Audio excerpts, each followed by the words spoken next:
nous-mêmes aussi des cours d'anglais. Donc nous avons un système de cours d'anglais que nous donnons à partir d'ici, chez nous à l'office, chez nous dans notre structure, dans notre branche, sur Huileries et Livres, dans la commune de la Gambie. Donc nous avons une école de langue qui prévoit justement, qui octroie des cours d'anglais pour préparer ses étudiants. Donc une fois que la partie de la représentation est faite, nous passons à ce que nous appelons accompagnement. Donc c'est là que nous coachons, nous allons donner un coaching à l'étudiant pour mieux se préparer par rapport à l'éventuelle interview. C'est bien sûr l'individu lui-même qui doit se défendre, mais nous le préparons en conséquence. À part son dossier, il doit être en mesure de se défendre son projet d'études, de comprendre où il va. Est-ce qu'il comprend que c'est une autre langue? Est-ce qu'il se prépare par rapport à la langue, par rapport à la culture? Est-ce qu'il est prêt mentalement? Est-ce qu'il sait combien de temps ça va prendre? Dans quelle ville il va habiter? Tout ça. Donc nous préparons l'étudiant pour qu'il ait le plus de chances possible d'avoir son visa. Dans ce cas-là, nous facilitons d'ailleurs l'ambassade américaine parce qu'ils auront un candidat déjà prêt qui s'est préparé financièrement, qui s'est préparé mentalement et qui connaît le milieu dans lequel il est en train de s'aventurer. Donc c'est vraiment une préparation totale. Voilà, mais je pense que justement, ce qui concerne ces coachings, cet accompagnement, que ça ne concerne que ceux qui sont des candidats à l'immigration pour les études, quoi. Donc voilà. Ceux qui ont besoin d'immigrer vers les États-Unis ne seraient pas très bienvenus chez vous, parce que vous, c'est par rapport aux études que vous pouvez organiser tout ce que vous êtes en train de faire. Je vous remercie, Monsieur Serge. En fait, c'est une bonne précision. Nous vantons en fait et nous crions, nous voulons que les gens comprennent que nous ne sommes pas une agence de voyage. Nous soulignons à chaque occasion pour spécifier à tout le monde que nous ne sommes pas une agence de voyage. Ce qui importe pour nous, ce n'est même pas le fait que l'étudiant voyage. Le plus important pour nous, c'est qu'il arrive et qu'il s'intègre dans le système américain et qu'il étudie et qu'il finisse en fait son projet d'études. S'il va finir avec sa licence, qu'il finisse sa licence, qu'il se prépare, qu'il trouve un travail. S'il va faire son doctorat ou qu'il va avancer plus loin, c'est ce que nous souhaitons. Donc nous les accompagnons non pas seulement à l'ambassade, mais aussi il y a une réception qui se passe au niveau des États-Unis. Nous voulons le recevoir et l'intégrer dans notre communauté. Nous voulons l'intégrer en fait dans sa nouvelle structure, dans sa nouvelle société, pour qu'il ait du succès dans son entreprise. Voilà, mais l'accompagnement aussi, parce que les études ça coûte cher et que par rapport aux revenus du Congolais moyen, c'est difficile d'aller étudier aux États-Unis. Est-ce que vous ne pouvez pas aider à trouver des sponsors? Parce que ça existe aussi là-bas, à frapper à des bonnes portes pour obtenir une sorte de bourse, de sponsoring comme ça. Est-ce possible? On peut compter sur vous par rapport à ça. Si vous me portez garant, je vous enregistre comme sponsor potentiel. Mais oui, tout à fait, il y a des solutions. Nous sommes en train de... Nous ne donnons pas tout, nous ne divulguons pas tout, mais nous sommes en train de négocier en fait des structures qui permettront en fait d'assister financièrement. Nous espérons être partenaires, par exemple, avec le gouvernement congolais, parce qu'ils ont un grand rôle à jouer dans ça. Ils ont besoin. Vous avez commencé les dialogues, vous rentrez déjà. Est-ce que vous avez rencontré les autorités, le ministre Maker Mangou, le gouvernement provincial, Maman Olengala? Et là, est-ce que vous avez fait les démarches dans ce sens-là? Tout à fait. Nous avons fait toutes les démarches dans ce sens. Nous sommes en attente, en fait, d'une réponse du gouvernement provincial. Mais c'est déjà le retour. Nous avons une équipe. Je vous ai souligné que je ne suis pas seul dans la structure. Donc il y a une équipe formée qui est prête et qui va continuer le travail. Nous espérons être avec elle peut-être, pourquoi pas demain si c'était possible. Si elle nous dit qu'elle est prête demain, nous irons demain. Sinon, nous avons une équipe qui va la rencontrer. Nous avons des papiers déjà prêts, un protocole d'accord qui va être signé, qui pourra nous permettre de nous engager en fait en travail ensemble avec le gouvernement. Dans le cas où le gouvernement central, le gouvernement provincial accepterait de vous rencontrer, de dialoguer avec vous, qu'est-ce que vous êtes censé apporter et qu'est-ce que vous attendez du gouvernement? C'est en fait un échange. Nous nous sommes dit que le travail de l'éducation n'incombe pas seulement au gouvernement. En fait. Ce n'est pas seulement au gouvernement d'éduquer nos enfants ou bien nous envoyer à l'école. En fait, la responsabilité de l'éducation commence avec la famille, avec le parent, avec l'étudiant lui-même.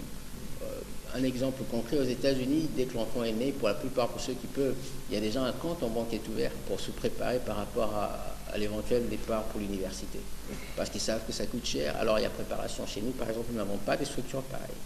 Donc nous avons beaucoup de propositions à faire au gouvernement dans ce sens. Nous avons quand même des solutions pratiques que nous pouvons proposer et c'est à eux de décider, de choisir s'ils peuvent supporter ou s'engager dans ce genre de structure qui va aider en fait les familles à se préparer en conséquence. Les études coûtent très cher et on ne peut pas s'aventurer et penser que c'est du jour au lendemain qu'on va être à mesure de payer les universités aux États-Unis. Il y en a qui sont prêts, il y en a qui ne seront pas prêts, mais ça ne veut pas dire que pour ceux qui ne savaient pas, ils ne peuvent pas déjà commencer à se préparer. Nous avons entamé des démarches dans ce sens-là aussi. Nous espérons que le gouvernement verra en fait de bon œil cette proposition.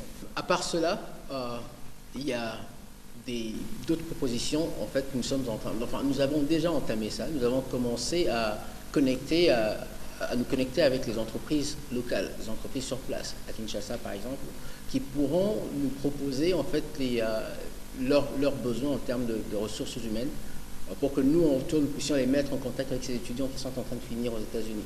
Avec l'expertise avec toute l'expertise américaine, toute la formation, voilà, avec la technologie de pointe, avec les formations de pointe, avec tout ce qu'il y a comme technologie et avantage d'étudier aux États-Unis, qu'ils emmènent ça ici. C'est-à-dire que tout l'argent que nous dépensons par exemple pour les experts français ou chinois, on pourrait peut-être les dépenser, les canaliser vers ces étudiants congolais qui sont en train de... Encore que ceux qui vont étudier là-bas partent sur base de besoins réels et de ce qui se passe au pays. Donc, d'où la nécessité de ces dialogues entre le gouvernement et vous, par exemple. Exactement. Donc, le gouvernement a besoin des experts qui sont aux États-Unis, qui connaissent en fait la situation et le milieu américain et la réalité du Congolais qui étudie aux États-Unis. Il y a un vrai besoin, en fait, ce besoin de rentrer et partager son expertise. On a juste besoin de déboucher d'un système ou bien d'une sorte de plan. Donc si le gouvernement peut appuyer dans ce plan, il y aura beaucoup de solutions qui vont se faire. Et ce sera l'avantage de la ville de Kinshasa, ce sera l'avantage de ces entreprises, ce sera l'avantage de ces étudiants. Donc c'est dans ce sens que nous regardons ça. Mais il y a encore une autre solution. Par exemple, juste pour le dire, il y a Kagame, le gouvernement rwandais, vient régulièrement aux États-Unis et visite toutes les universités. Je vous assure qu'il ne vient pas seul, il vient avec des centaines d'étudiants rwandais. Chaque année, des centaines d'étudiants rwandais sont appuyés par leur gouvernement pour étudier aux États-Unis. Donc c'est un autre avantage qu'ils ont peut-être sur nous. Qui sait si c'est ceux qui sont en train de déterminer beaucoup de choses au niveau en fait même du pays. Donc il y a beaucoup de structures, beaucoup de solutions. À part cela, il y a même d'autres gouvernements qui ont des accords avec les États-Unis dans le sens où le gouvernement peut négocier en fait par rapport au prix du minéral et tout ça. Peut négocier pour les étudiants congolais. Comme nous voulons venir en masse pour étudier, nous voulons avoir cette expertise au travers de nos propres ressortissants, de nos enfants, pour qu'on puisse un peu faciliter en fait ces études et au travers des coûts. Ils peuvent diminuer les tarifs, par exemple, pour les étudiants congolais, pour qu'on puisse étudier et puis rentrer au travers de ce programme. Donc c'est des solutions, des propositions que nous faisons, nous les lançons là-bas. Est-ce que le Congolais de la diaspora américaine sont disposés à rentrer au pays? Est-ce que vous avez rencontré des gens qui sont allés étudier, pas pour se distraire, étudier, qui ont un bagage et une expertise et qui souhaitent rentrer? J'en connais d'ailleurs qui sont rentrés. Ça veut dire qu'après avoir étudié, malgré qu'ils n'ont pas eu d'appui, mais ils ont préféré rentrer chez eux pour investir, pour s'occuper des affaires familiales ou commencer une entreprise. C'est-à-dire qu'il y a de plus en plus de mouvements de jeunes qui veulent rentrer en fait. Il y en a qui ont trouvé du travail déjà, il y en a qui sont en train de revenir. Chaque année, j'en connais au moins 3, 4 ou 5 qui reviennent. Donc ce mouvement est là, ce besoin est là, ce désir est là. On n'a plus qu'à l'exploiter au maximum pour qu'on puisse commencer à changer les choses et à bénéficier de cette éducation que nous recevons aux États-Unis. Et ici, vous êtes où?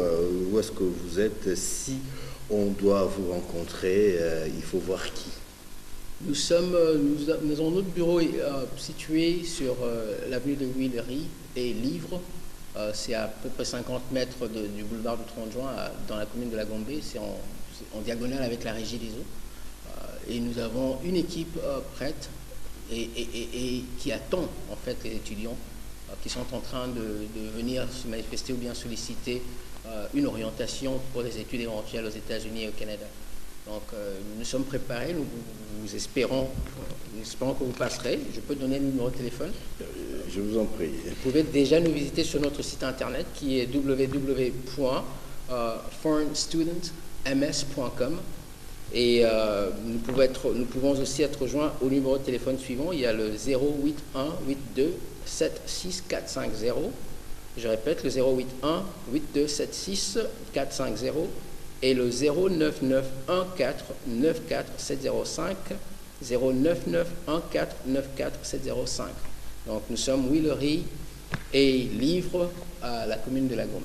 Voilà, donc de conditions, est-ce qu'il y a des conditions pour commencer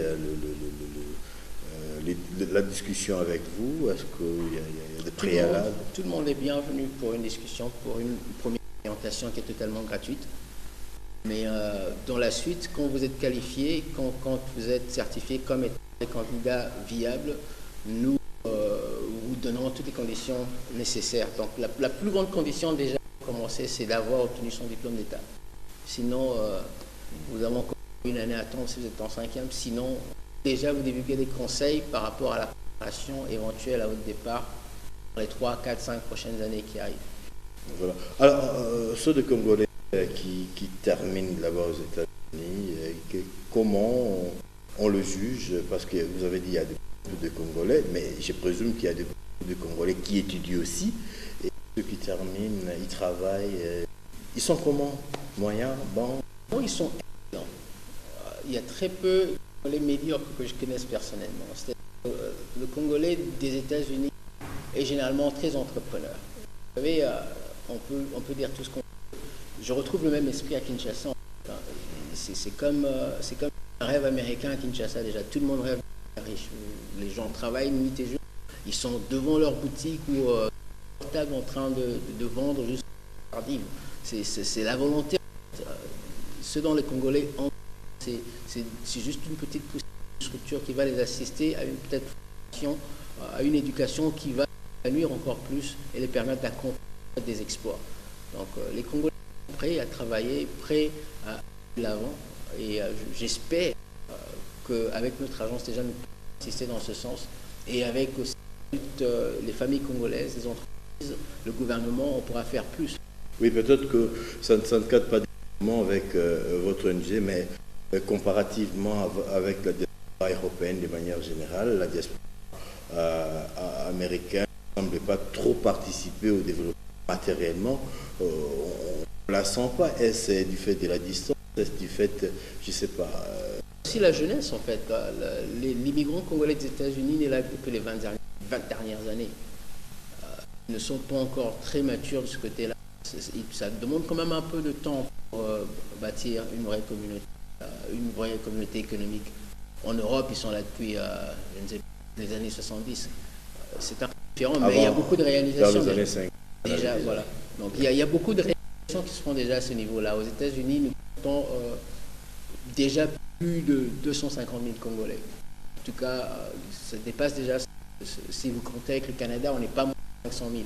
Donc de plus en plus de structures, de plus en plus il y a de connexions avec Internet, il y a de plus en plus de mouvements qui se font. Vous vous rencontrez, vous discutez, vous goûtez. Il y a un peu de tout, hein, mais ce qu'il faut dire, c'est qu'on vibre. On vibre, il y a politique, église. Déjà à Dallas, par exemple, nous avons 4 différentes églises, pas dans le sens de vision nécessairement, mais on évolue ensemble. Malgré nos différences, on apprend à communiquer, on apprend à travailler ensemble. Il y a cet esprit-là qui est en train de venir. Et il y a des églises totalement congolaises, il y a des églises mixtes avec d'autres Africains. Il y a une communauté qui se rassemble ensemble pour faire des manifestations, des présentations. Il y a beaucoup de mouvements en fait, il y a beaucoup de compagnies aussi qui sont en train d'être structurées. Mais vous ne pensez pas aux échanges culturels que des artistes, des peintres qui viennent de Kinshasa pour aller là-bas, faire ça, il y a pas de... Jusque-là, il y a beaucoup de projets dans ce sens. Ce n'est pas encore aussi développé que nous le voudrions, mais ce sont des choses qui sont en train de naître. Il y a la maturité qui est en train d'intervenir au niveau de la communauté, donc ce sont des choses qui vont... Voilà, Ange Boukali, nous sommes arrivés à la fin de cette émission. Je vous donne l'occasion de résumer votre message qui est vraiment important pour l'avenir du Congo. Merci encore, M. Serge.